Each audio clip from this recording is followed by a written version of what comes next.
மசூலிப்பட்டினத்திலிருந்து 110 kilometre தொலைவில் மையம் கொண்டிருக்கிறது மோந்தா புயல்.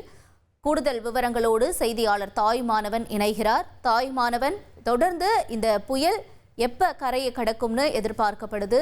மேலும் நிலவரம் என்ன தாயுமானவன்?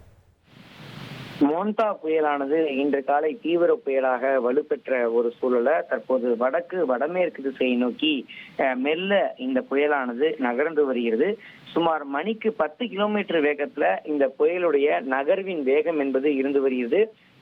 இன்று காலை 15 கிலோமீட்டர் வேகத்திலும் அதன் பிறகாக 12 கிலோமீட்டர் வேகத்திலும் இதனுடைய வேகம் என்பது இருந்த ஒரு சூழல தற்போது வேகம் படிப்படியாக குறைந்திருக்கிறது. 10 கிலோமீட்டர் வேகத்துல மெல்ல இந்த புயல் நகர்ந்து வருவதாக தகவல்கள் வெளியிடப்பட்டிருக்கிறது. வடமேற்கு திசையை நோக்கி நகர்ந்து வரக்கூடிய இந்த தீவிர புயலானது மச்சிலிப்பட்டினத்திற்கு தென்கிழக்கே சுமார் 110 கிலோமீட்டர் தொலைவுல மையம் கொண்டிருக்கிறது.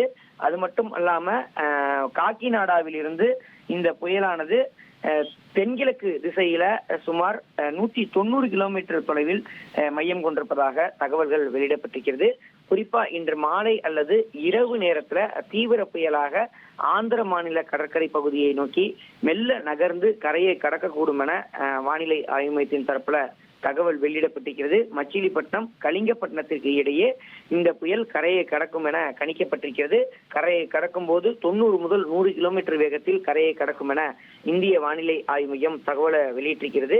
குறிப்பாக இந்த புயல் கரையை கடக்கும் போது பலத்த காற்று வீசுவதோடு மட்டுமல்லாம குறிப்பாக வங்கக்கடல் முழுவதுமே பலத்த காற்று வீசக்கூடும் என்பதால் மீனவர்கள் குறிப்பிட்ட பல்வேறு பகுதிகளுக்கு மீன்பிடிக்க செல்ல வேண்டாம் எனவும் ஆழ்கடலுக்கு மீன்பிடிக்க சென்றவர்கள் மீண்டும் கரைக்கு திரும்புமாறும் ஏற்கனவே அறிவிப்பு என்பது வெளியிடப்பட்டிருந்தது. தமிழகத்தை பொறுத்த மட்டில் இந்த புயலுடைய தாக்கம் என்பது குறைவாக இருக்கும். மழைக்கான வாய்ப்பு பெருவாரியாக இருக்கிறது. வடகடலோர மாவட்டங்கள்ல மழைக்கான வாய்ப்பு இருப்பதா வானிலை ஆய்வு மையம் தகவலை வெளியிட்டிருக்கிறாங்க. இன்று மழைக்கு வாய்ப்பு இருப்பதாகவும் நாளை முதல் பரவலாக தமிழகத்துல மழை குறைய தொடங்கும் என தகவல் என்பது வெளியிடப்பட்டிருக்கிறது. இன்று திருவள்ளூருக்கு மிக கனமழைக்கான ஆரஞ்சு நிற எச்சரிக்கை என்பது விடுக்கப்பட்டிருக்கிறது. அதே சமயம் சென்னை உட்பட பல்வேறு மாவட்டங்களுக்கு கனமழை எச்சரிக்கை என்பது விடுக்கப்பட்டிருக்கிறது. தரைக்காற்றினுடைய வேகம் 30 கிலோமீட்டர் வேகத்துல இருக்கக்கூடும் என முதலில் கணிக்கப்பட்டிருந்த ஒரு சூழல்ல சென்னையில தரைக்காற்றினுடைய வேகம் என்பது கணிசமாக குறைவாக இருப்பதாகவே நம்மால் உணர முடிகிறது. தகவல்களுக்கு நன்றி தாயுமானவன். இனி செல்லும் இடமெல்லாம் செய்தி. தந்தை டிவியின் வாட்ஸ்அப் சேனலை ஃபாலோ பண்ணினா செல்ல இருக்கும் இடமெல்லாம் செய்தி. இதோ QR கோட் இப்பவே ஸ்கேன் பண்ணுங்க, ஃபாலோ பண்ணுங்க.